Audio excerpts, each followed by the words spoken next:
Friends, welcome to my channel. आज की इस वीडियो में हम डिस्कस करेंगे कि जो बाइकआउट हो रहा है फ्रांस प्रोडक्ट्स का अरब वर्ल्ड्स के द्वारा, वो क्यों हो रहा है और इसका जो फ्रांस पे इम्प्लीकेशंस क्या हो सकते हैं और साथ में ये इकोनॉमी के लिए कितना डिस्टर्बिंग हो सकता है, इसके बारे में हम डिस्कस करेंगे। तो चलिए शुरू करते हैं। तो देखिए, अगर हम बात करें कि जो फ्रांस है वो क्या क्या चीज़ें एक्सपोर्ट करता है, तो फ्रांस एक्सपोर्ट करता है काफ़ी सारी मशीनरी, इक्विपमेंट्स, एयरक्राफ्ट। आपको पता होगा, हमने भी फ्रांस से, जो फ्रांस की कंपनी है एक डिफेंस कंपनी डसोल्ट, उससे हमने राफाइल्स मंगाए थे।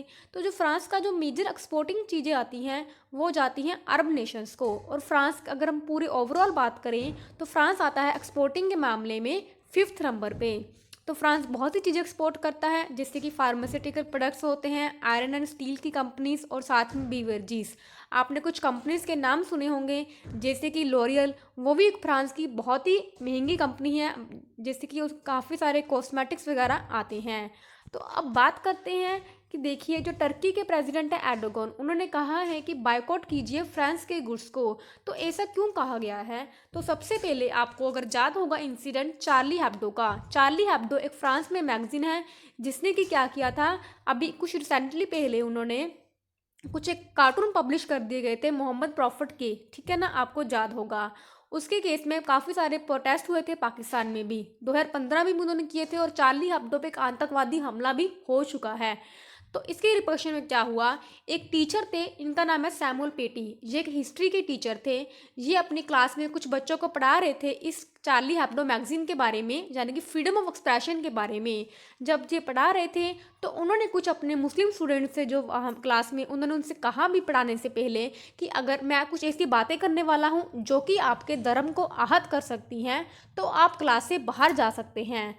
तो उनमें से एक बच्चा था, जब ये पढ़ा रहे थे, उन्होंने पढ़ाते पढ़ाते जो चार्ली हेब्डो के जो कार्टून्स थे मोहम्मद प्रॉफिट के, उन्होंने वो कार्टून्स दिखाए, जिसकी वजह से क्या हुआ, एक बच्चा था मुस्लिम, उन्होंने अपने पापा से जाके शिकायत की। उस पापा ने आगे क्या किया, जो अपने फेसबुक पे उस पोस्ट लगा दी। इसके बाद जो टीचर थी, इसकी हत्या कर दी जाती है एक टीनेजर के द्वारा, गला रेत के इसकी सामने हत्या कर दी जाती है, जो कि एक बहुत ही निंदनीय कार्य है।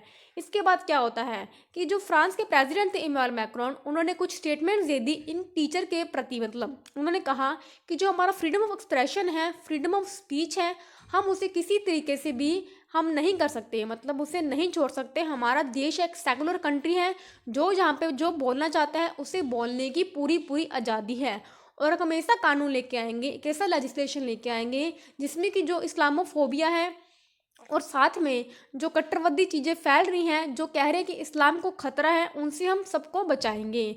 इसके बाद क्या होता है आगे, जो इमरान खान है, पाकिस्तान के पीएम हैं, वो क्या करते हैं, फेसबुक को एक लेटर लिखते हैं, ओपन लेटर लिखते हैं। ट्विटर पे भी उन्होंने लेटर शेयर किया कि देखिए, जिस तरीके से आपने होलोकॉस्ट शब्द बैन कर दिया था फेसबुक से, उसी तरीके से आप जो शब्द है इस्लामोफोबिया, इस्लामोफोबिया मतलब कि जिससे इस्लाम को डर लगे, वो शब्द भी आप बैन कर दीजिए।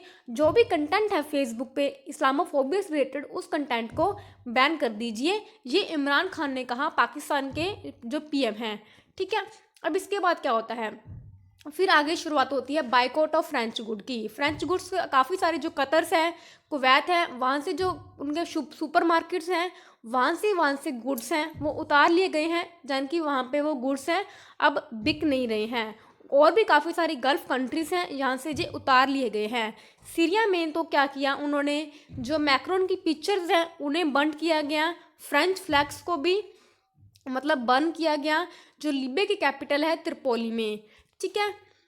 तो अब देखिए, और पाकिस्तान की आपको एक और बात बता देती हूँ, पाकिस्तान यहाँ पे अपनी ही राग अलाप रहा था। पाकिस्तान ने क्या किया, अपने पार्लियामेंट में, आप मतलब एक स्टेप आगे जाते हुए अपने पार्लियामेंट में एक रेजोल्यूशन पास किया कि जो हमारे फ्रांस में एम्बेसडर हैं, मतलब पाकिस्तान के एम्बेसडर होंगे फ्रांस में, हम उसे वापस बुला लेंगे। उन्होंने रेजोल्यूशन पास कर दिया, बट बाद में पता चला कि पाकिस्तान का कोई भी एम्बेसडर फ्रांस में है ही नहीं।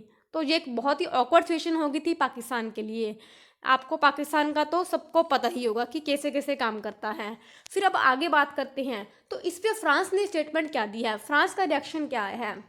तो फ्रांस की जो फॉरेन मिनिस्ट्री है, उन्होंने कहा है कि जो बाइकॉट्स चल रहे हैं ये बेसलेस हैं बिल्कुल भी, और इसे इमीडिएटली स्टॉप कर देना चाहिए। और जो अटैक्स हो रहे हैं हमारी कंट्री के अगेंस्ट वो भी स्टॉप कर देने चाहिए, जो कि किसके द्वारा हो रही है, एक रेडिकल माइनॉरिटी के द्वारा हुए हैं। उन्होंने फिर से वही जो बात है अपनी वही दोहराई है, वही रिपीट की है, जो रिलीजियस सेंटिमेंट्स हैं वो उसके नहीं बात पे आ रहे हैं। तो जिससे क्या हो सकता है, अरब वर्ल्ड अब फिर से नाराज़ है फ्रांस से इस स्टेटमेंट के बाद भी। फ्रांस ने एक और स्टेटमेंट इशू की है कि देखिए कि जो मुस्लिम एंगर के बाद में कि जो फ्रांस के सिटीजन्स हैं जो कि इन अरब नेशंस में रह रहे हैं, फ्रांस ने उन्हें कहा, वार्निंग इशू की है कि आप लोग अपनी केयर कीजिएगा। एक रिपोर्ट के अनुसार फ्रांस को इस बाइकआउट से $100 बिलियन का नुकसान हो सकता है। तो आशा करती हूँ आपको ये मेरा एनालिसिस अच्छा लगा होगा। अगर आपने अभी तक चैनल को सब्सक्राइब नहीं किया हुआ है तो प्लीज़ सब्सक्राइब करिए। Thanks for watching, take care and bye bye.